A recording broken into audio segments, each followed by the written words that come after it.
Siang. Perkenalkan, kami dari kelompok 4. Di sini kami akan presentasikan hasil kerja kami. Sebelumnya, perkenalkan, saya selaku moderator atas nama Fiati Mude dan teman saya pembawa materi. Perkenalkan, nama saya Elisa Kampung Santos, sebagai materi.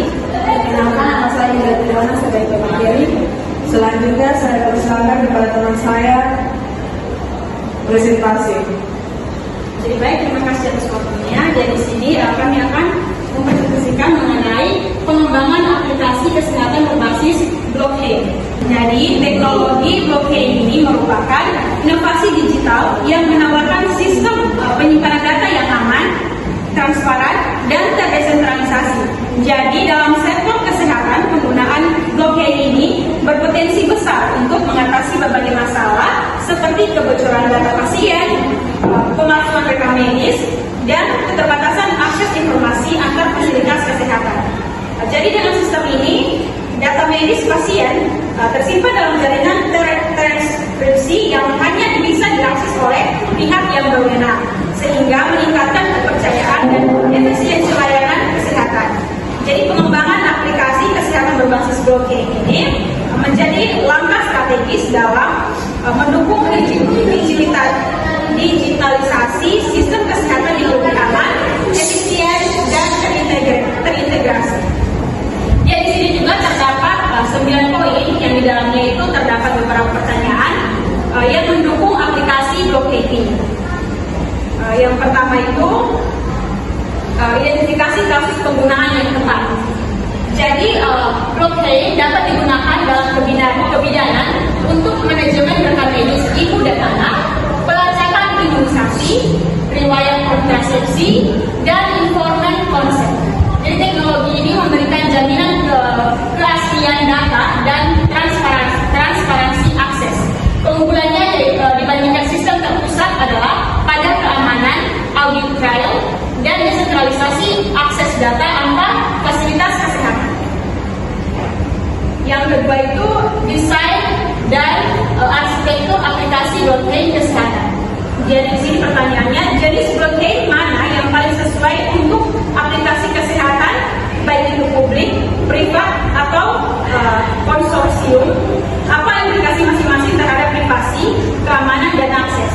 Jadi di sini jenis blockchain yang sesuai itu konsorsium adalah pilihan terbaik karena seimbang antara privasi, keamanan, dan kontrol akses. Jadi cocok untuk rumah sakit, klinik, dan dinas kesehatan yang bekerja sama. Yang kedua itu, bagaimana data kesehatan yang sensitif akan disimpan dan diakses dalam sistem blockchain? Apakah semua data akan disimpan on-chain atau menggunakan solusi off-chain dengan khas di blockchain?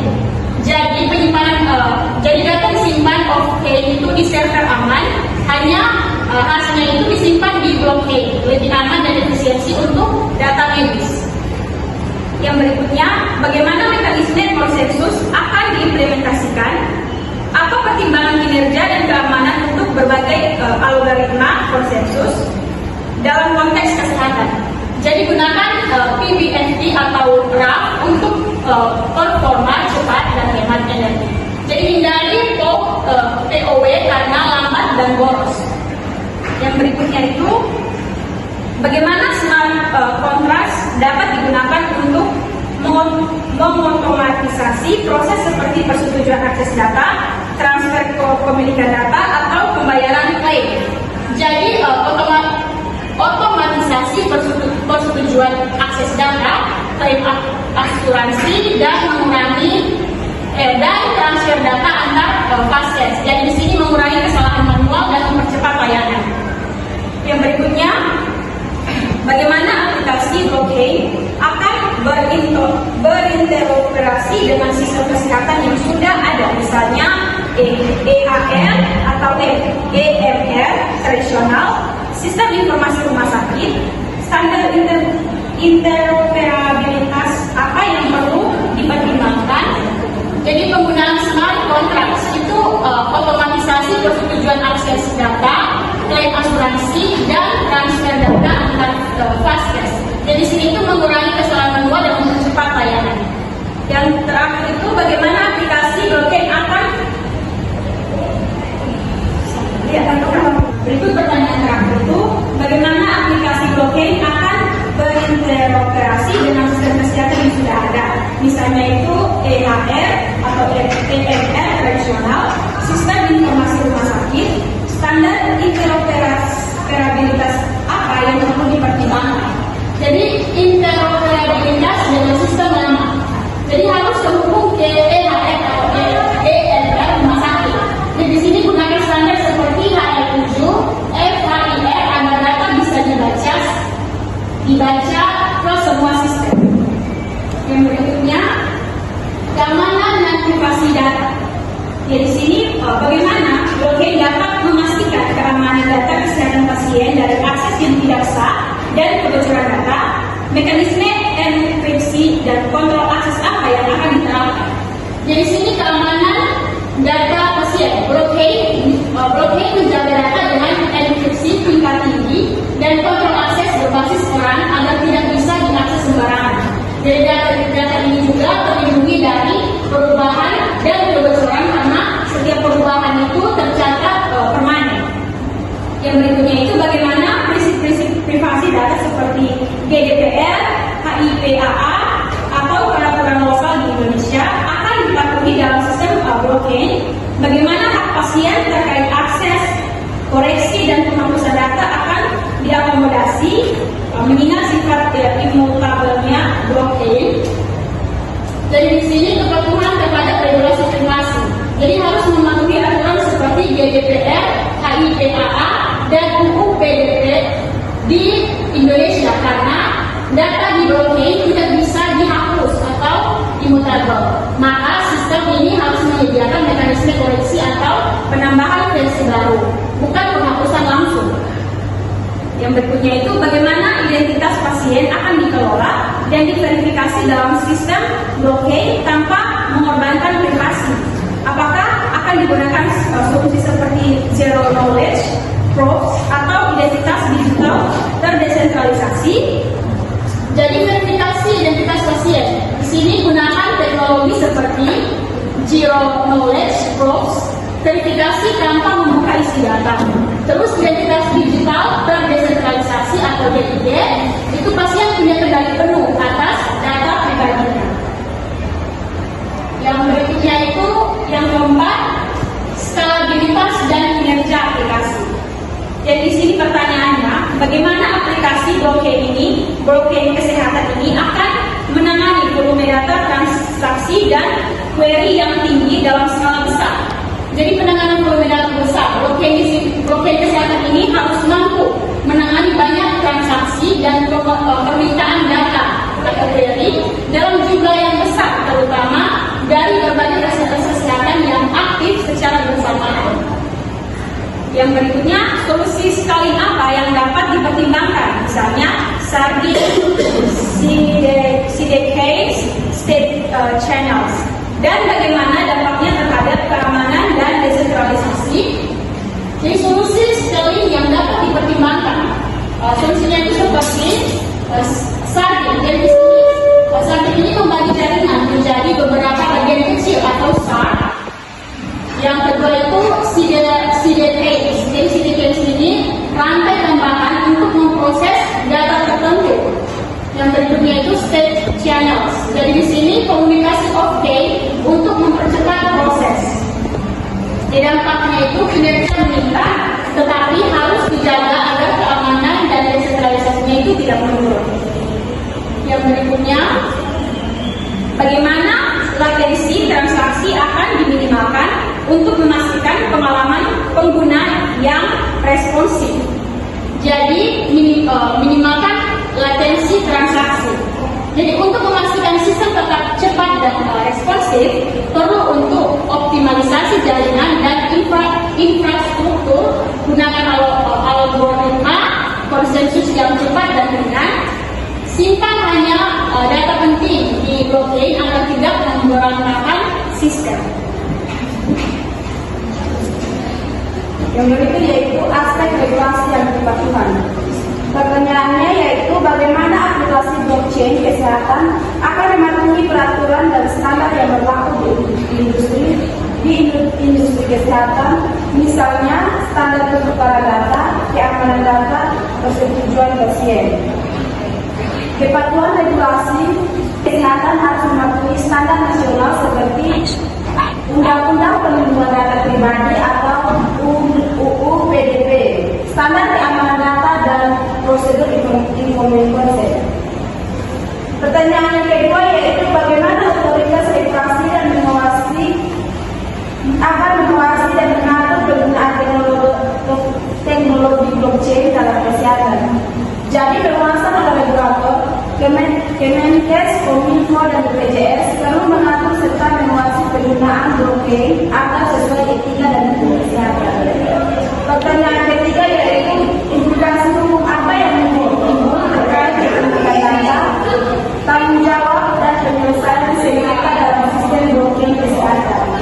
Jadi implikasi hukum perlu kejelasan tentang kepemilikan data atau idealnya milik pasien, tanggung jawab atas kebocoran atau akses ilegal, penyelesaian sengketa antara pasien atau pihak ketiga. Yang berikut yaitu pengalaman penggunaan dan adopsi. Pertanyaan pertama yaitu bagaimana antarmuka penggunaan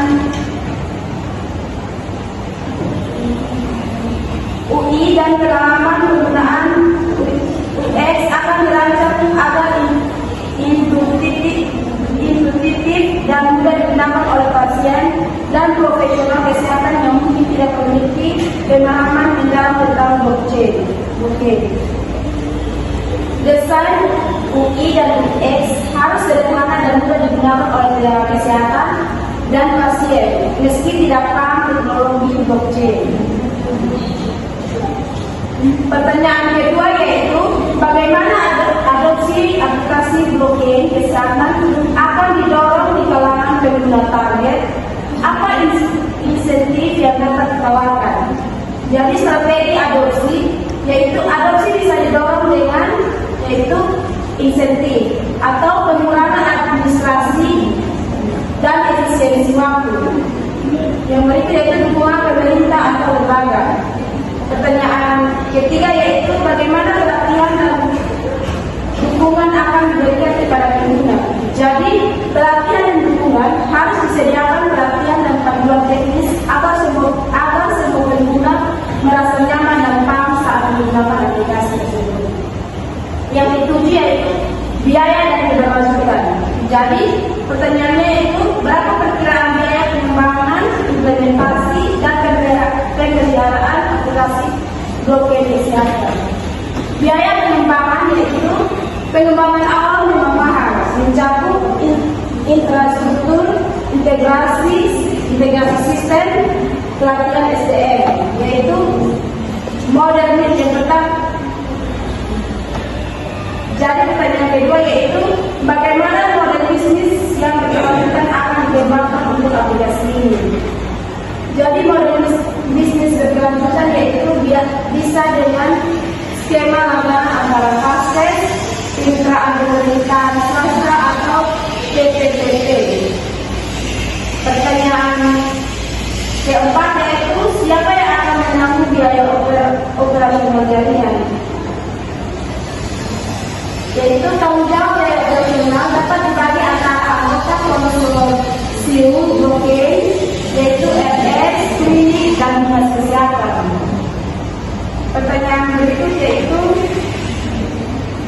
bagaimana efisiensi biaya dan pengembalian investasi atau ROI dan implementasi blockchain dalam kesehatan akan berikut.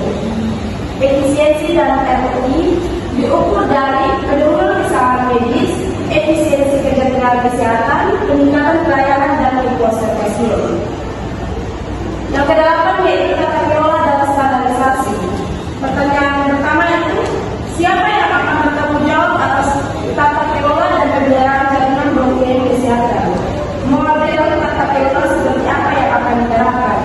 Jadi tanggung jawab tata kelola yaitu pengelolaan blockchain kesehatan harus dijalankan oleh lembaga khusus seperti konsorsium antara Kemenkes, rumah sakit, klinik dan penyediaan teknologi atau badan nasional yang mengatur data kesehatan digital. Pertanyaan kedua yaitu apakah diperlukan adanya standar industri untuk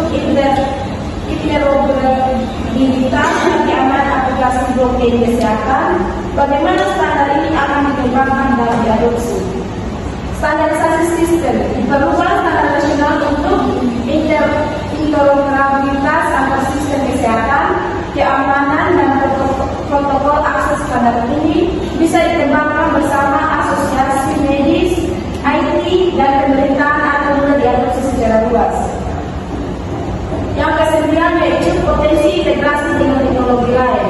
Pertanyaan pertama yaitu bagaimana blockchain dapat diintegrasikan dengan teknologi kesehatan lain seperti artificial intelligence atau AI, Internet of Things atau IoT, perangkat medis dan big data untuk menciptakan solusi yang lebih komprehensif. Integrasi dengan teknologi lain yaitu blockchain bisa dikombinasikan dengan AI, yaitu untuk menganalisis data pasien untuk deteksi dini penyakit, dan berikut itu IoT. IoT adalah alat medis otomatis pasien, alat medis otomatis misalnya deteksi digital yang kirim data langsung ke blockchain. Dan yang ketiga yaitu big data. Big data yaitu untuk riset, perencanaan kesehatan dan kebijakan yang berbasis data. Yang kedua yaitu contoh aplikasi terintegrasi apa yang mungkin dan bermanfaat. Contoh aplikasi terintegrasi misalnya yaitu sensor IoT, yaitu mengukur tekanan darah ibu hamil, data masuk ke blockchain secara real time. AI menganalisis data untuk deteksi dini, preeklamsia, semua aman, terlacak dan dapat ditindaklanjuti lebih cepat.